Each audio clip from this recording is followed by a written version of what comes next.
Welcome to the Beyond the Ribbon podcast, where we are creating an empowering and supportive community for women navigating the journey of breast cancer. My name is Lindley Harris. And I'm Amy Smith, your fellow survivors and thrivers.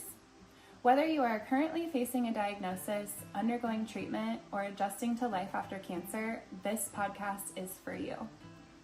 Our mission is to provide raw, unfiltered insights and practical information to help you through every step of your cancer journey. We want you to know that you are not alone. We will journey together and we will heal together.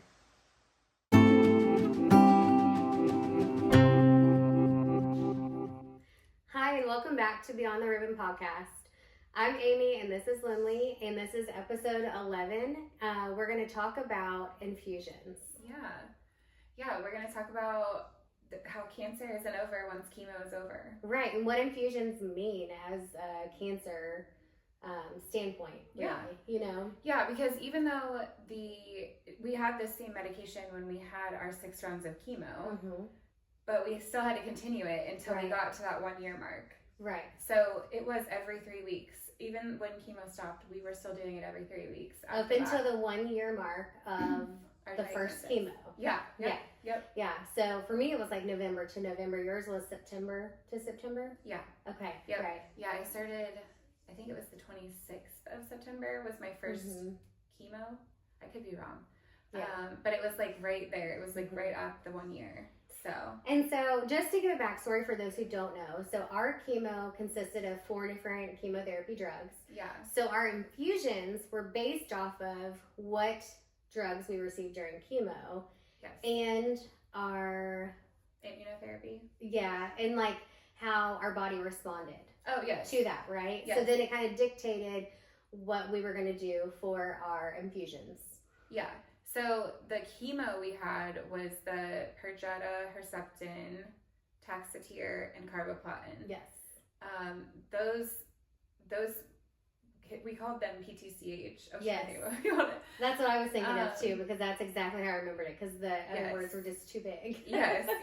Yeah. But what I did, which I know this is where we differ. So what I did was I did all 4 of those drugs for the 6 rounds of chemo. And then once I was done with the chemo portion, I dropped off 3 of those medications and just kept the Herceptin infusion for the next several. And that was based on your oncologist saying you had a complete response? Yes. Right? Yeah. Okay. So when I went into the bilateral mastectomy, one of the interesting things, and I shared this with you a little bit, but I kind of want to like highlight that a little. For me, I wanted to see if I could keep some of the lymph nodes in my arm, which I know is probably not the norm. No, it's not something you think of either until it's in your face. Yeah. And you're hearing and seeing side effects of lymphedema. Exactly. And what that can do to you. Exactly. Yeah. So the lymphedema side effect, being that I was 29 years old, I'm like, I have a lot of life to hopefully live. And I would love to not have such a high risk of lymphedema. Right. And the only way to do that is to have some form of lymph nodes in your arm. If you don't have lymph nodes in your arm, you are at a much higher risk of lymphedema. Right. So what I asked was, can we, is there a possibility that I could keep some? Is there any chance that I could keep some? Now, mind you, I did have a positive lymph node in my arm when I was diagnosed with cancer.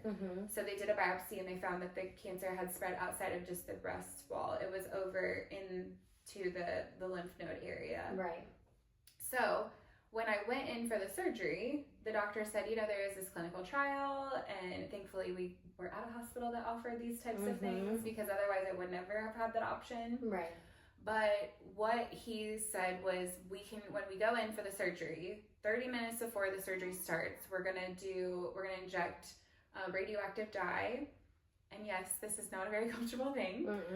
It was injected straight into the nipple, and it was just basically a shot, for lack of better way of describing it. Right. It was not comfortable, I will say that. But I was also, at this moment in treatment, I was just angry with my breasts. So I was like, you know what, they deserve it. Like, that's how I was thinking about it. And whatever needs to be done. Exactly. Just, so I was like, one poke isn't going to be the end of the world, but it was definitely alarming. It wasn't like super fun, but I did it. And it was It was quick. It didn't drag out or anything. It wasn't like it was painful for a very long time after. But yeah, my surgeon came into the room before we went back, and he was like, we're going to inject this radioactive dye. We're going to take you into the OR, and we're going to do a CT scan right there. So, and they did that because they wanted to be able to see if there was any cancer in my lymph nodes specifically. So when they did the CT, they didn't show any signs of cancer based off the CT. Now, I still had to have the biopsy done, and which was of all the tissue that they extracted out of my breast. So that was another way to clear, like to say, is there any cancer left? And that's what they're looking for to decide what are the infusions after. And everyone's working together at that point. Yes. You know, they're referring back to oncology. Is this chemo too harsh, or are we doing enough? Yes. I think that's so important, you know, to know that they are doing that together. So because they did the CT and they didn't show any signs of cancer in my lymph nodes, I only had to get the sentinel node, which is the one that was affected by cancer, and then there were 5 other ones that my surgeon felt like I needed to have taken out. So I do still have lymph nodes in my arm, and I'm thankful for that. But the CT was correct. There was no cancer left in my breast. The chemo did 100% of the job that it was supposed to do, which thank God, that is such a blessing, and I'm very, very thankful for that. So because of that, we were able to just move forward with Herceptin. Okay. And now I know that your story is a little different on this, and I know I want to kind of dive into that because I don't know. So it's similar in the sense that I also had lymph nodes that were affected early on, that were noted. And when my surgeon went in for my mastectomy, he looked at my lymph nodes, and it was harder to tell, since I had gone through chemo first, is the way he described it, that it was harder to tell which ones were really affected. So he felt as if he should take all of them. So he removed all of them from my right side. Thankfully, I have not had any signs of lymphedema, and I'm very aware to keep tabs on that, because I feel like I'm at such high risk. Yes. So because of that, I did Herceptin and Perjeta, so half of my chemo drugs, after my 6th and last chemo up until the 1 year mark. So, and the nice thing is that these are not the drugs that cause really the side effects that we dealt with during chemo. Yes. So it was a much different story. Yeah. And I know we had talked about what Perjeta actually is used for, and basically it is used to alarm your immune system to kill off the cancer cells that could be potentially still there. Yeah. So that's what that one is As for. a whole, it's considered immunotherapy, right? Right. So, and then the Herceptin is the drug that we were able to use because we were both HER2 positive. So somebody that is triple negative would most likely not be taking this medication, as far as we are aware. Now, we are not doctors or nurses or anybody involved in making treatment plans, but we do know that the Herceptin is for HER2 positive patients. Right. And that's what we were both on for the 18 rounds, because we did 18 rounds of treatment throughout that year. Yeah. So and HER2 is considered one of the receptors of breast cancer. So you have the progesterone. Yeah, it's estrogen, progesterone, and HER2 positive. Yes. Or HER2. Sorry. Yes. Yeah. Yep. And so that's how we know that we were HER2 positive and not HER2 negative. Right. So it was nice because this, although it was similar to chemo, I don't know about you, but did you keep your port for all of this? I did, yeah. Yeah, I did as well, and we both know, we're super fans of that. Oh, yeah. Being able to numb it prior to, and just easier access. Exactly. And all, Yeah, because you have the lidocaine and you put that on there, and it's really not a big deal. Like, if you had to go get a IV every 3 weeks, I mean, the IV, I'm sure that gets sore. It makes your arms have little knots in them. I always struggle with hydration, so that was a big deal that we didn't have to, it was still a concern, but not in that way. Exactly. And the fact that it was 90 minutes. Yeah, it was quick. It was not as drawn out as the actual chemo treatment. There were no side effects. I mean, maybe we were a little bit tired, but I don't feel like there was anything major that we didn't have any side effects from the medication. So did you do the echoes every 3 months? Like it was every 2 or 3 months, I believe, that you... I had 2. I had the beginning of chemo and then possibly the end of chemo. Okay. Mm-hmm. So I want to say I had 4 or 5 of them. Did you? Yeah. Okay. Yeah. So, and the reason for that is because the Herceptin can actually affect your heart. Mm-hmm. And I actually was having a couple of side effects. One was I had a lot of fatigue. Mm-hmm. So I started chemo in September, went through all of the treatments for that, then had the surgery, then we're moving through the summer. By the time I got to August, I'm at month 11 on this stuff. Mm-hmm. I actually started to have some heart palpitations that were giving me, like, I was having heart palpitations and hot flashes, and it was like very random. It felt so weird. It's not like I was doing any like strenuous exercise or like really anything to be raising my heart rate. I remember one time I was at work and I was on the phone with a patient and I was talking about, you know, whatever they had going on, and then all of a sudden I just felt this like wave of a hot flash, and I'm like, what is this from? And I also want to talk about too, we both were put on tamoxifen. That's where I feel like my hot flashes came from. So it was hard for me to differentiate because those both started at the same time, really. I mean, yeah. You know. So I thought initially it was from the tamoxifen, but I had started that tamoxifen in April, which was right after my mastectomy. It's about a month after. Yeah. Started the tamoxifen, and that's just a daily pill that we took, and all that is to suppress your estrogen because they don't want your cancer. If you do have a cancer cell left, they don't want it binding with your estrogen because that is what will help it thrive in your body. Right. So I thought initially it was from the tamoxifen. However, what I realized was that it was most likely from the Herceptin because I was getting the heart palpitations and like the racing heart with the hot flashes at the same time. And because they were happening together, I remember them saying this could be the Herceptin affecting your heart. So I had to go. Do you think it's because of the length of time you were on the Herceptin? But yeah, it's because it builds up in your system. Yes. Okay. Yeah. So I remember going back to have an echo like pretty quick after that, and when I had told them like this is what's been happening, I didn't really have any pattern for it, but they did have me go do the echo, and thankfully it came back normal. Good. It was a little bit different than it had been, so that was definitely the medicine doing something, but I wasn't in any sort of danger or anything that was really going to be like a long-term And they knew effect. maybe once you stopped it at that point, then it was okay. And I only had 2 other treatments after that. Good. Okay. So they were like, as long as nothing like continues to happen and it doesn't happen more consistently, then we think we're going to be okay. And everything subsided as soon as I was done with Herceptin. Once I made it past like the 3 to 4 weeks after I had my last one, things just kind of all leveled out and stopped happening. But I will say the fatigue that I experienced was not like typical fatigue where you're like, oh, I'm so tired. It's like the type of fatigue where you feel like your body is so heavy and you're just like, I cannot physically continue to move. I kind of related it to like first trimester fatigue.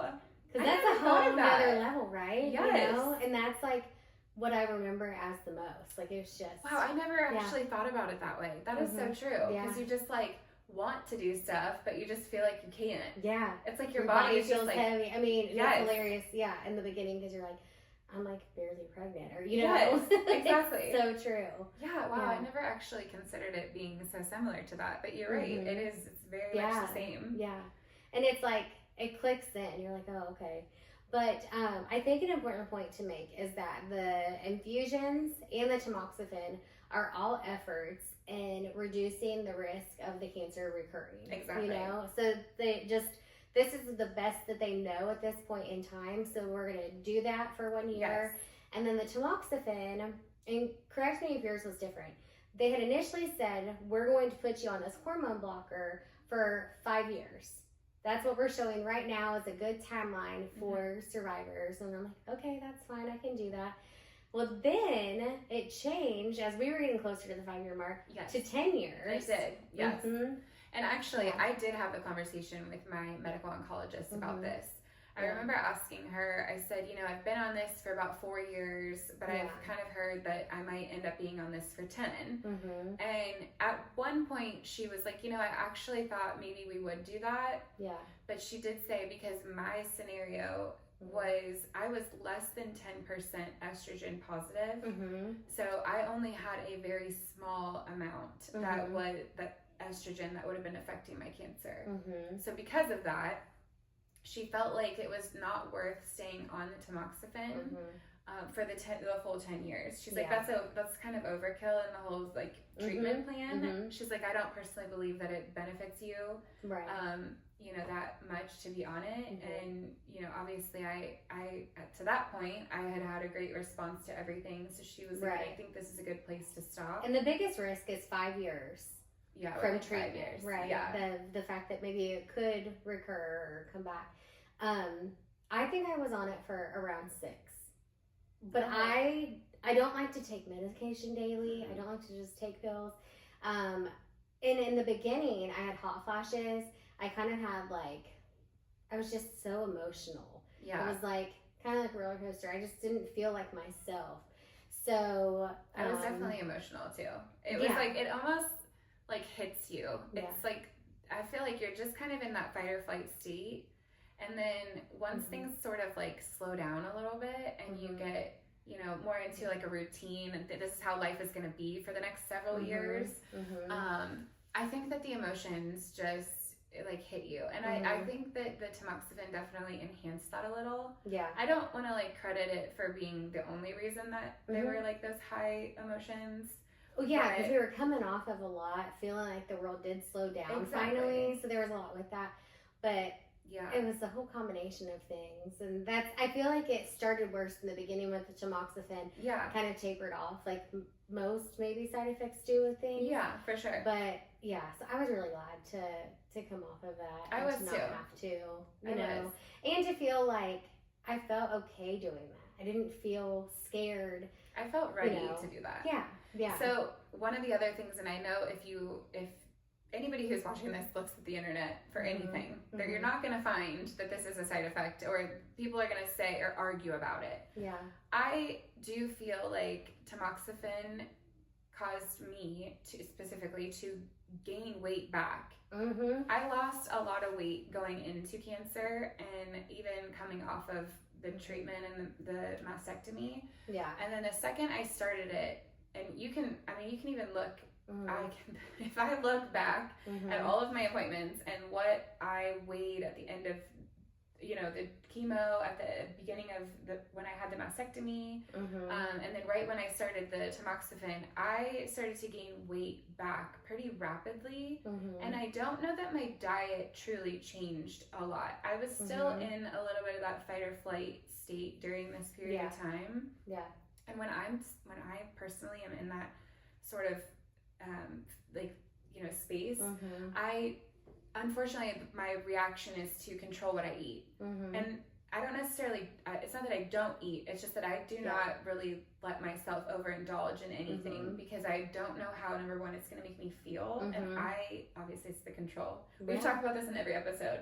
And it has so much. That's the thing that I was able to control. So I didn't necessarily go crazy, yay, I'm not on chemo anymore. I can eat whatever I want. I don't have to worry about the nausea and the diarrhea and the vomiting that I could potentially have. I didn't do that. It was a very slow pace that I kind of let things evolve in my diet. I was still sort of eating that bland diet where I wasn't really going crazy with a lot of the flavors and things like that. Oh yeah.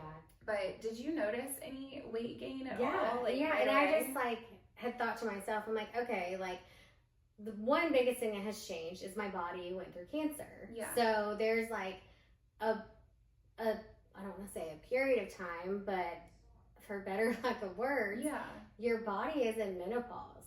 It is. Is it a menopausal state during chemo? So there are no cycles or anything. Yes. And so then later on, eventually, you get back on track and stuff, but that I think played a huge factor in how my body reacted to stuff. So there's tamoxifen, there's part of the menopausal state. Yeah. There was my age factor where my metabolism was probably changing anyways because I was just going into my 30s. And I think that, you know, I was in like a state of where I was like, life is short, you know, like just do whatever feels good, or, you know, that kind of thing. Yeah. As well. But at the same time, you know, like, they really push for like plant-based eating. And so I did some of those classes, and learned more about that and tried to incorporate those things too. And I've never been more aware too of like, Yeah. you know, eating plant-based or limiting meat and things like that, and sugars, because you hear a lot about that as well. And so it was kind of like 50-50 with that. But I do think that a lot of it changed after, and I feel like for those factors. Yeah. But none of them, they don't tell you that with tamoxifen. You know, and like that's when you said, like, you won't see that online or anything, but I truly believe that that was like in combination with things, a big part of it. I will say though that that is something that definitely enhanced a little bit of my mental health state at that point in time. I feel like number one, or at least for me, I never would realize that I was gaining weight or losing weight in the moment, or maybe it's that I didn't visually see it. Yeah. But until it, like, you know, hits me, like, oh wow, like I've really lost, like how I said, I lost 55 pounds between having my daughter and having cancer. Yeah. That's a lot of weight to lose. And I don't know that I realized it until right before I found out I had cancer, because I actually had to buy different clothes because my clothes didn't fit. Right. That was the first time I was like, wow, I've actually like lost a lot of weight. But I contributed that to breastfeeding and just that's what I was going to say too. Yeah, there was so much at one time for you. Yeah, but then you go through cancer, and it's like the weight or the way your body looks. You just somewhat, or for me, I just somewhat ignored how I looked because I was so angry with my body. And then by the time I got to a point where I was like, in a sense, more comfortable with where things were, once I started realizing, like, wow, I feel really good with where I'm at weight-wise, because I don't feel like I'm as low as I was during chemo, but I'm also, like, in a good spot. Yeah. Then you start gaining weight again, and it just kind of is like this whole mind game. It is. And, you know, us as women, we put so much pressure on the number on the scale, and it really doesn't matter, but it did in a way, because I was like, okay, I don't have control of this now, and I'm trying so hard to eat healthy, to do all the things that they've suggested I do, and here we are, and I have no answer for why did I gain 10 pounds in 2 months? Like, I don't know, you know what I mean? And so it's like, it's just it's a lot to go through. I feel like your body is just constantly changing, and you just want things to be level. Right. Like, that's what I wanted so badly. I wanted some sort of, like, consistency. I just didn't want the major changes. Right. But as soon as I came off of the tamoxifen, within 6 months, I had dropped like 13 to 14 pounds. Like, it was pretty fast. Yeah. But I don't know if this is the experience that anybody else has had. So if you or someone you know has been on tamoxifen, please comment on this and let us know. Like, we want to connect with you and like hear your story about what your experience has been with that, and even Herceptin. Like, have you had any of these symptoms? Did you go through anything that maybe we haven't talked about here? Right. I think that this is where I would love to open the door to, you know, have a discussion with more women going through breast cancer. Yeah. I think and it takes helpful. Us to talk about it for it to really become like known as well. I do believe that they do a great amount of research, but there was also at one point my oncologist had introduced. It would add 4% to lessen the chance of recurrence, and it was a drug called neratinib. Oh. And I think it was like brand new, so it was like, I don't even understand. It was so new that they were like, we will send it to you for free, or whatever, from our pharmacy for you to try. And I'm like, okay. So I tried it, and he was very clear. He was like, listen, I know you've struggled with diarrhea from chemo the whole time, to the point where, like, I was like, if I wasn't doing chemo, I would have had to have received a surgery to help. And so he's like, it's going to be really bad in the beginning. He said, I'm not going to lie to you. Like, it's going to be really bad in the beginning, but the longer you take it, the more it'll taper off. And I don't know if it was something I had to take in the morning or the evening. I lasted 2 days. And it was so bad that I couldn't stay hydrated. I felt like I was going to faint. And that was like, I was trying to get Kaylee a bath one night, and she's in the tub, and I'm like leaned over feeling lightheaded, and I'm like, okay, I can't do this. Yeah. This 4%, and that's such a hard decision to make. It is. Because it's so scary, everything you just went through, and it's like right in the forefront of your mind of, you know, you're hearing about recurrences and things like that, that it's like, I have a choice, but I don't know how to make that decision, you know, and it was very scary. Because I was like, yeah, 4 is a small number, but at the same time, like, what if it was to come back and it was because I didn't take that chance or try to push through? But, like, I couldn't function, you know? Yeah, and I think, too, like, you have to make the decision based off of the quality of your life, even if it is for a short period. Yeah. I mean, if it's going to ruin that short period of time, that's still time that's being taken from you. And this was in conjunction with my tamoxifen at the time. So I felt like I still had something in favor that I was taking. So I was like, okay, I think I can do this. So I did make the decision to stop, but I thought that was interesting. And I only met one other person that was taking it, but I that was never presented to me. But obviously, I know that everybody's journey is different. Our scenarios are not exactly the same. Yeah. But yeah, I was never presented with another medication. It was just tamoxifen. It was like, here you go. This is gonna be easy. Don't worry about it. Just take it. Right. You know, although it was, I won't say that it was terrible. It wasn't necessarily easy. Yeah. It was like, you know, you have to make sure that you're taking it every day. And, you know, although it came with a few of those side effects, it just was, you know, it honestly, I'm thankful that I was able to have that. Yeah, absolutely. And I'm thankful for the women that went through the trial of taking that medication, you know, before we did. Yeah. Because we know, or our doctors knew, like, this is going to be the best thing for them. Yeah. So, yeah, I'm grateful for everyone that came before us for that. Right. And I'm grateful that we can have this conversation today to kind of, like, highlight, I think it's such a big misconception that, okay, you finished chemo, you've had surgery, and you're in remission. And that's not even a term that I feel like was used. No. You know, I feel like, you know, complete response, and there's even no evidence of disease. NED, I think that was a big one, like on our chart and whatnot. But I just feel like it's so important for people to know that in most cases for breast cancer patients, this is the typical structure of their treatment, and that every 3 weeks still is like pretty daunting after it's like a year. It's a little traumatic too to have to go back every time, because you just, I feel like every time I walked in the door of the breast center, all I kept thinking was like, please God, let this be a, you know, an easy day where I don't have anything that's like, you know, when they do their self-exam and they would check everything, and then, you know, you're having your treatment, just let nothing come up. Like when I have to, because the infusion itself was 90 minutes, correct? Yes. So this didn't, like, we also had to meet with our provider each time, or the nurse practitioner, whichever, you know, you alternated. Yes. So there was added time, and you were working at this point in time, so you would try and schedule it to where you could miss as little work as possible. Yeah.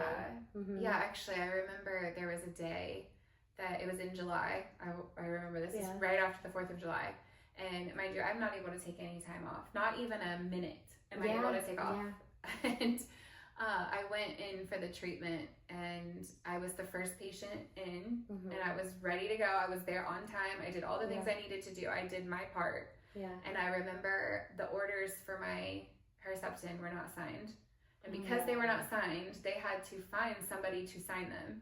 And my physician and my nurse practitioner were both in a meeting that they were not able to be contacted during. And I sat there for an hour and a half waiting, and I was so upset. And I know that I shouldn't have gotten maybe to this, like, this emotional, but I was very upset because at this point in time, I'm taking time away from my job that I only have enough time to cover the amount of time that this infusion takes.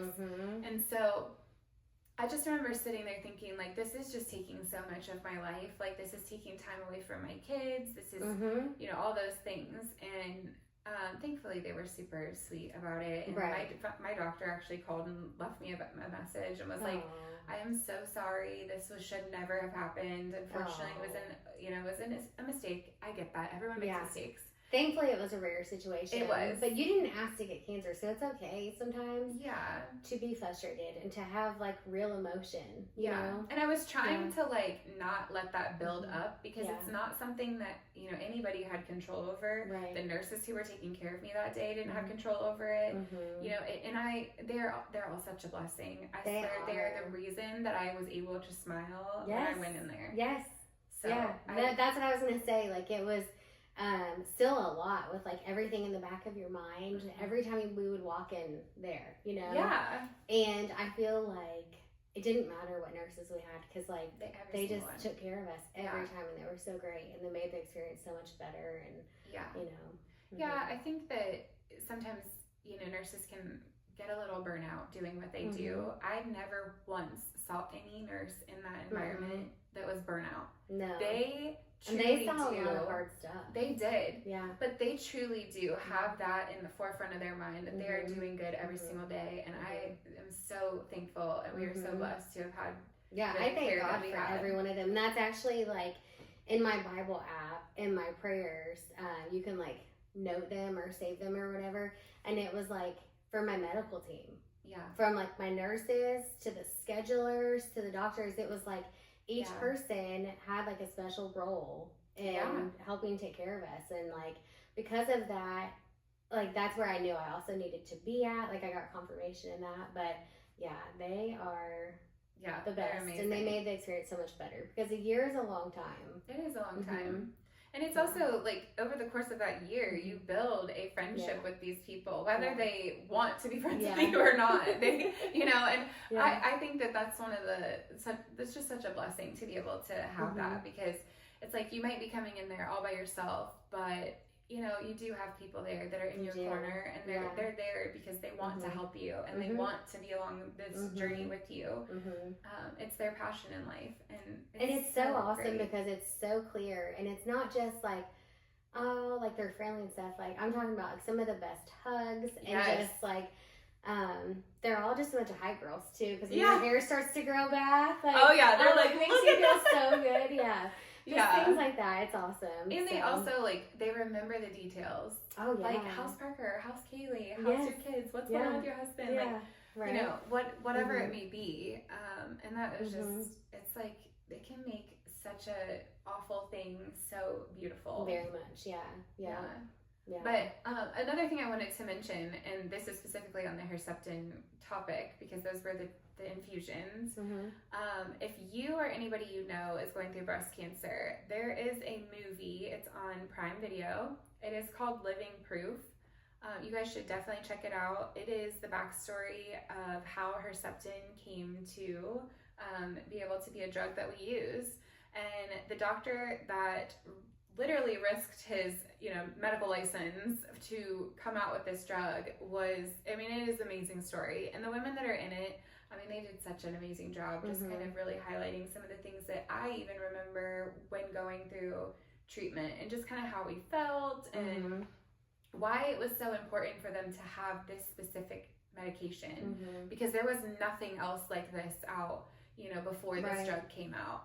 And I remember watching it, and I just like, so many emotions came out, but it was like such a beautiful thing, and I'm just forever grateful. And I'm so glad that it's realistic, because it never fails. I feel like, oh, okay. And there's a lot of breast cancer on movies and stuff now, and it's not realistic. There's side effects, the magnitude of their side effects, and, you know, things like that. So I'm grateful that there is something, a resource like that out that is realistic. That it really gives you, like, the visual of what we are actually talking about when we say Herceptin, and what could have been had we not had this drug.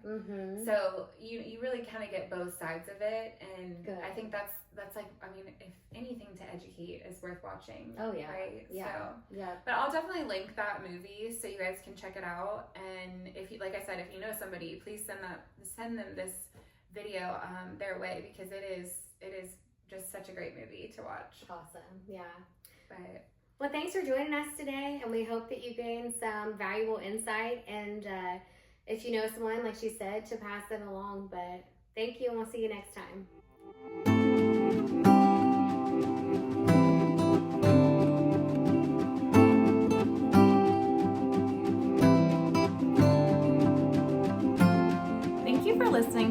Driven podcast. Our mission is to empower and support those affected by breast cancer. If you feel led to donate and support our mission, you may do so by clicking the link in our bio. Don't forget to follow and share our content to help spread awareness and support. Remember, we journey together and we heal together.